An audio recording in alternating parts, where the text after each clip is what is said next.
Party line ఎవరు దాటినా సహించేది లేదని తెలుగుదేశం పార్టీ జాతీయ అధ్యక్షుడు చంద్రబాబు నాయుడు హెచ్చరించారు. టీడీపీ తిరుపూరు విభేదాలకి కారణమైన ఇరువురు నేతలు ఎంపీ కేశినేని చిన్ని, ఎమ్మెల్యే గొలికపూడి శ్రీనివాసరావులతో తాను కూడా మాట్లాడుతున్నానని స్పష్టం చేశారు. టీడీపీ నేతలకి సంబంధించిన తిరుపూరు విభేదాలపై చంద్రబాబు నాయుడు తీవ్ర ఆగ్రహం వ్యక్తం చేశారు. ఆ తర్వాత కూడా పరిస్థితి చక్కబడకపోతే చర్యలు తప్పవని వార్నింగ్ ఇచ్చారు. ఈ మేరకు క్రమశిక్షణ కమిటీ ఈ విషయాన్ని ఇరువురు నేతలకి చెప్పాలని సూచించారు. టీడీపీ నేతలతో చంద్రబాబు సమావేశమయ్యారు. ఈ సమావేశంలో పార్టీకి సంబంధించిన పలు కీలక అంశాలపై అధినేత చర్చించారు. అనంతరం పార్టీ నేతలతో తిరుపూరు విభేదాల గురించి మాట్లాడారు. ఈ నేపథ్యంలో తిరుపూరు వివాదాన్ని పార్టీ క్రమశిక్షణ కమిటీకి చంద్రబాబు అప్పగించారు. ఎంపీ కేశినేని, ఎమ్మెల్యే గొలికపూడి శ్రీనివాసరావులని పిలిపించి మాట్లాడాలని ఆదేశాలు జారీ చేశారు. ఇరువురి అభిప్రాయాలను ఒక లేఖ రూపంలో తనకు ఇవ్వాలని ఆదేశించారు.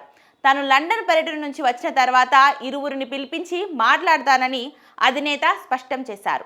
ఇక సోషల్ మీడియాలో వైసీపీ నెగిటివ్ ఫేక్ ప్రచారం చేస్తుందని చంద్రబాబు దృష్టికి పార్టీ నేతలు తీసుకువచ్చారు. ఈ విషయంపై నిజాలు ఏమిటో ప్రజలకు టీడీపీ శ్రేణులు వివరించాలని చెప్పారు.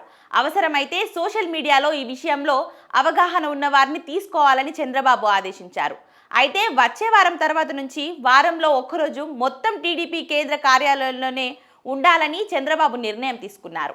అదేవిధంగా తాను లండన్ పర్యటన ముగించుకొని వచ్చిన వెంటనే టీడీపీ జిల్లా అధ్యక్షులు, రాష్ట్ర కమిటీలను నియమిస్తానని చెప్పుకొచ్చారు. జాబితాలు సిద్ధంగా ఉన్నాయని వాటిని తీసుకొని రావాలని టీడీపీ ఏపీ అధ్యక్షులు పల్లా శ్రీనివాసరావుకు ఆదేశాలు జారీ చేశారు. ఈ విషయంపై తాను 1 గంట సమయం కేటాయిస్తే చాలని చెప్పుకొచ్చారు.